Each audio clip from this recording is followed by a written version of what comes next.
Helps if you turn the mic on. Good afternoon. I'm 14 First Alert meteorologist Arden Gregory. This is a live look at the view from the 14 News Studio tower camera.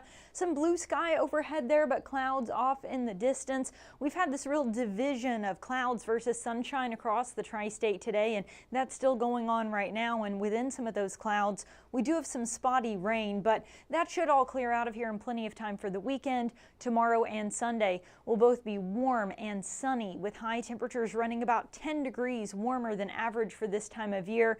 There are changes on the way as we get into next week, though. We've got a cold front that's going to bring us rain and some cooler weather, too.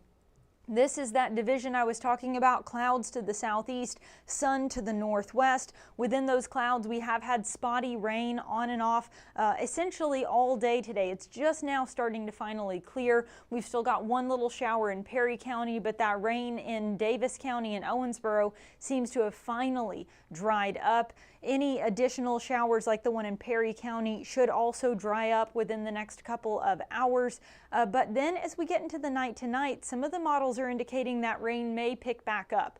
It would be very, very isolated. Most of us will stay dry, but can't rule out a stray shower overnight into early Saturday morning. Any clouds or rain we do see, though, should move out rather quickly Saturday morning, and in general, tomorrow is going to be sunny. As for our temperatures, those clouds have had a huge impact. You can see here upper 80s in Illinois, where the sun's been out basically all day. 81 in Evansville and Henderson, which has been right at the line between clouds and sunshine all day today. Then where they've had clouds and rain, it's just 68 right now in Owensboro and Lewisport. We've got a difference of more than 20 degrees across the tri-state today. So wherever you are on this temperature map, I expect to climb a couple more degrees as we get into the afternoon. So for those of you to the southeast, you'll probably climb into the low to mid 70s. For those of you in Evansville, I would expect more low to mid 80s. Farther to the northwest in Illinois, very possible you could hit the upper 80s or even low 90s in some spots. I would not rule it out. Just because you have had so much more sunshine than the rest of the tri-state today, and as a result are much warmer. All right, I'm just getting the Facebook video pulled up here to make sure I can see your comments if anyone has one.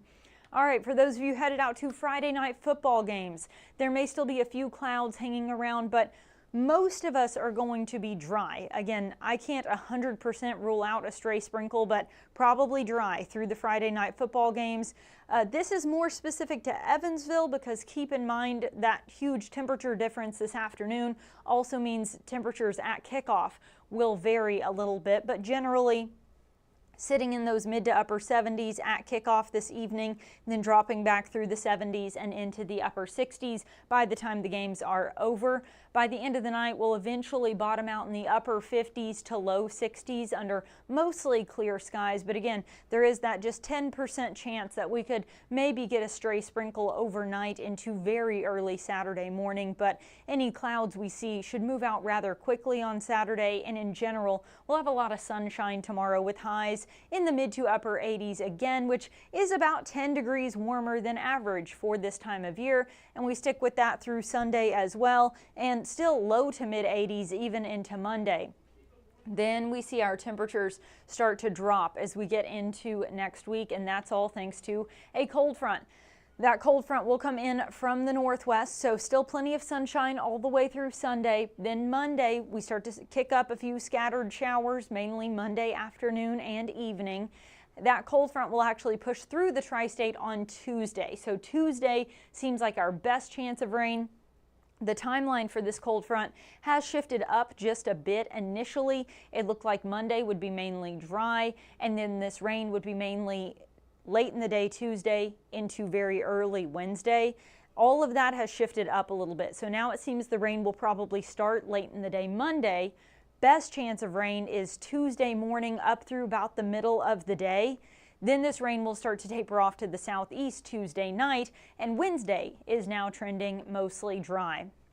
In total, most of us will probably pick up a ½ inch of rain or less from this system, but if we do get some thunderstorms, which would be isolated, but if we do get some thunderstorms with a good downpour, we could maybe see some very isolated totals up closer to maybe even an inch of rain. But again, that would only be within a thunderstorm with a downpour. That would not be widespread. Most of us will pick up a ½ inch of rain or less. Scattered showers Monday into Tuesday. We may get a few rumbles of thunder, but we're not expecting severe weather of any kind. This will mainly just be scattered showers. That tapers off as we get into Wednesday morning, and we'll see clearing skies then. But notice our temperatures cool off. We go from the 80s this weekend into Monday. That cold front moves through in the middle of the day on Tuesday, so already starting to see a bit of a cool down. Then as that cooler air really takes over, we see our highs dipping into the mid-70s Wednesday, Thursday, Friday, which is really where we should be this time of year. Now, looking beyond that, did you notice already on Friday we start to tack on another degree or two? As we head into next weekend, I do think we may start to warm back up again. The extended outlook from Saturday, October 11th up through the 17th does show a trend back toward above average temperatures, and the precipitation trend also shows below average precipitation. So we are going to have this cold front move through. It brings us rain Monday, Tuesday, tapering off Wednesday, then this nice little cool down through the second half of next week. Then it seems our wind direction is going to shift and we start to get warmer and dry again as we get into the following week. So that's something we will keep an eye on. Also keeping a close eye on the tropics. We have two systems, one right around the Bahamas that has just a 10% chance of becoming a named tropical cyclone, but we're watching it. This one has really started to ramp up. Yesterday it was just a 20% chance. Now it's a 40% chance of developing into a named cyclone. So we'll keep an eye on that for you, but not expecting any local impacts at this time. So really the next big thing we're tracking is that cold front on Tuesday, which is going to bring us our next chance of any kind of widespread rain, as well as a big cool down, dropping our temperatures about 10 degrees, which is really just returning us to normal for this time of year.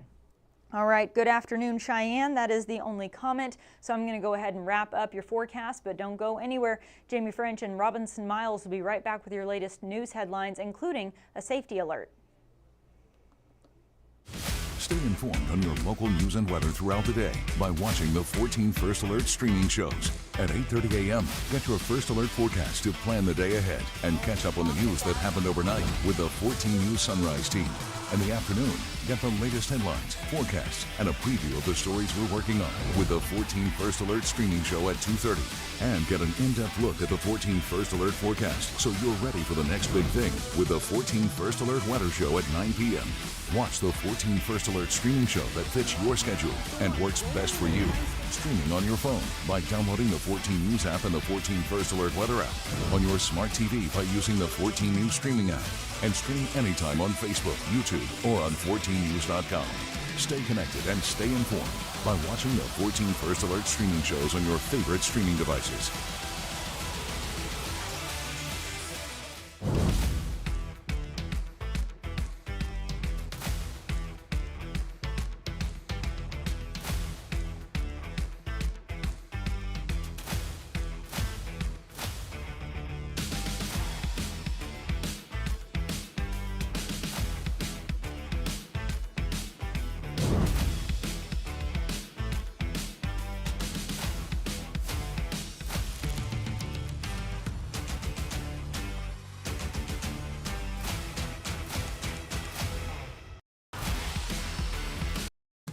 Live from 14 News, this is a 14 Digital News Desk update.